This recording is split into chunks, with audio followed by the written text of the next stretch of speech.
Oke, baik. Jadi saat ini kami kelompok 3 akan membahas topik project based learning yang sudah kami angkat.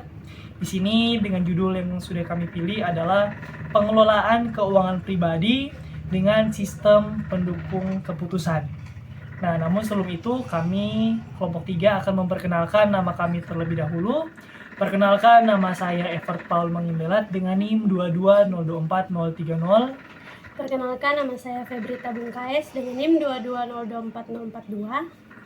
Perkenalkan, nama saya Jessica Dinatabar dengan NIM 22024044. Oke, jadi sebelum kita masuk, kita akan cari tahu lebih dulu apa sih itu pengelolaan keuangan pribadi. Nah, jadi pengelolaan keuangan pribadi itu merupakan sebuah cara di mana seseorang mengatur pemasukan dan pengeluaran keuangannya, termasuk mulai dari budgeting, menabung, dan juga investasi. Nah, betul sekali. Tapi faktanya masih banyak orang yang kesulitan untuk mengatur keuangan karena tidak tahu prioritas untuk mengatur keuangan. Nah, makanya sistem pendukung keputusan atau SPK bisa membantu kita untuk membuat keputusan yang lebih baik. Nah, betul sekali. Dengan SPK atau sistem pendukung keputusan, kita bisa tahu bagaimana mendapatkan rekomendasi alokasi budgeting keuangan kita. Makanya, saat ini kami akan membuat sebuah program yang dapat membantu kita dalam mengalokasikan budget keuangan kita. Dan program ini akan kami buat menggunakan metode Fuzzy Logic. Oke, jadi kita masuk saja ke dalam pembahasan kode programnya. Nah, jadi kode program kami ini menggunakan beberapa library Python seperti skFuzzy untuk implementasi Fuzzy Logic, kemudian ada Flask untuk pengembangan web, dan juga ada SQLite untuk tempat penyimpanan data. Nah, jadi kode program kami ini terdiri dari beberapa komponen utama, di mana yang pertama ada inisialisasi dan juga konfigurasi, di mana pada bagian login basic config merupakan konfigurasi flash dan juga logging. Nah, kemudian ada dev init database atau DB untuk inisialisasi database SQLite. Nah, kemudian untuk komponen utama selanjutnya ada model Fuzzy Logic, di mana pada bagian class budget recommender Fuzzy merupakan implementasi Fuzzy Logic.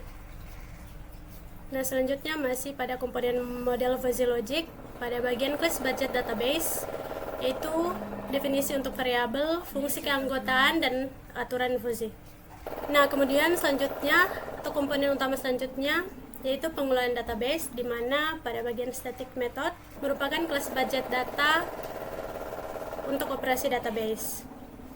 Nah, kemudian untuk komponen utama yang terakhir ada API endpoint, di mana pada bagian approach calculate, di mana merupakan endpoint untuk menghitung alokasi anggaran.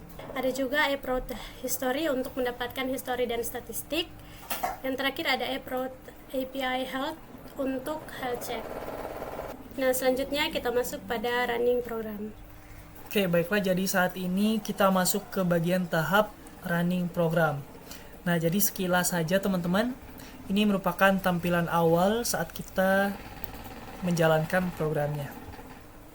Oke, saya jelaskan sedikit. Di samping kiri ini kita memiliki bagian untuk input data keuangan, di mana sudah ada pendapatan bulanan, kemudian pilihan gaya hidup yang di sini ada isinya hemat, seimbang, dan juga boros.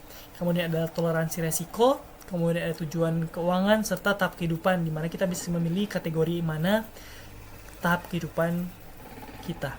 Misalnya di sini ada dewasa muda, yaitu usia 18 hingga 30, kemudian ada mapan, prapensiun, dan juga pensiun.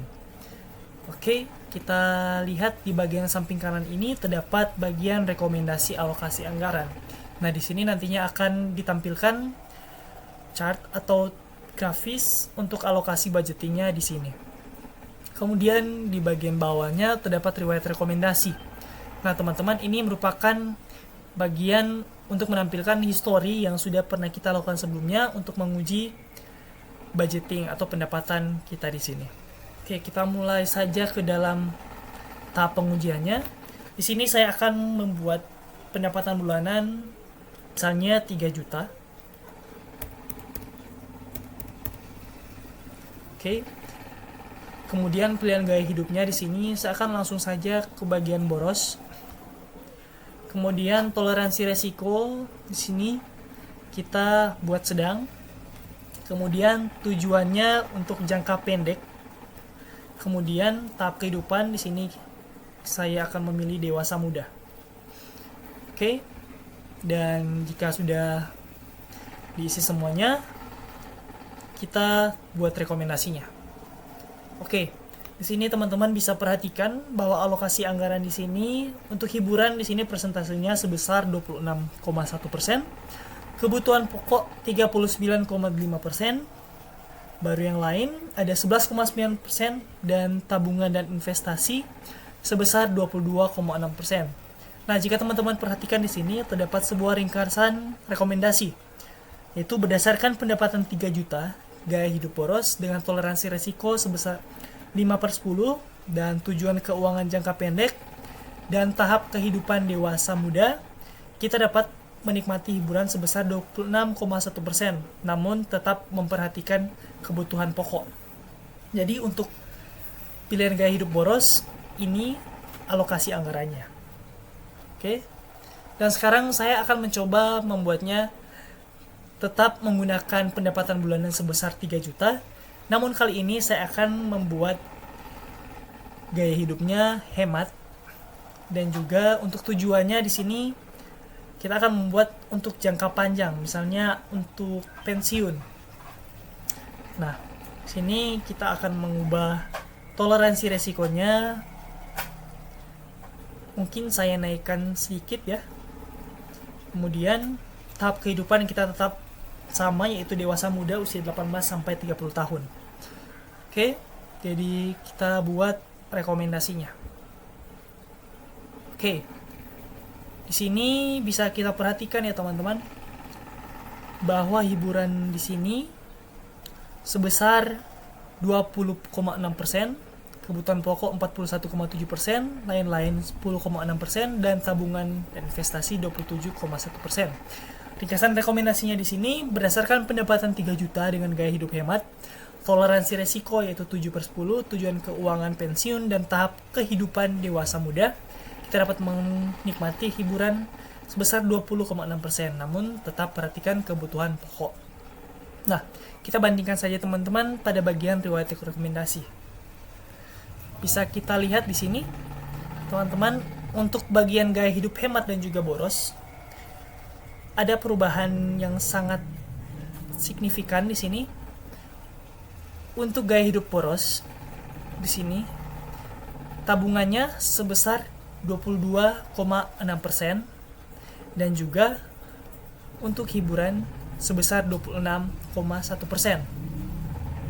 Ini sangat berbeda jauh dengan gaya hidup hemat, yang dimana jika kita memilih gaya hidup hemat, maka alokasi budgeting yang kita dapatkan yaitu sebesar 27,1%. Dibandingkan dengan gaya hidup boros, tabungannya hanya 22,6%. Begitu juga dengan bagian hiburan. Jika kita berada di gaya hidup boros, hiburan dialokasikan di sini sebesar 26,1%. Sedangkan hemat, karena kita bertujuan untuk hemat, maka hiburannya dikurangi 6% di sini. Maka kita mendapatkan untuk gaya hidup hemat hanya mendapatkan budgeting hiburan sebesar 20,6%. Oke. Jadi itulah bagian tahap running program dan uji coba programnya menurut saya. Terima kasih. Fusilogic efektif untuk sistem pendukung keputusan pengolahan keuangan pribadi karena mampu menangani ketidakpastian dan memberi rekomendasi anggaran berdasarkan faktor individu. Sistem ini menyimpan riwayat alokasi dan membantu pengguna memantau perubahan keuangan. Namun, keputusan akhir tetap perlu disesuaikan dengan kondisi masing-masing. Sekian dari kami, kelompok 3. Terima kasih.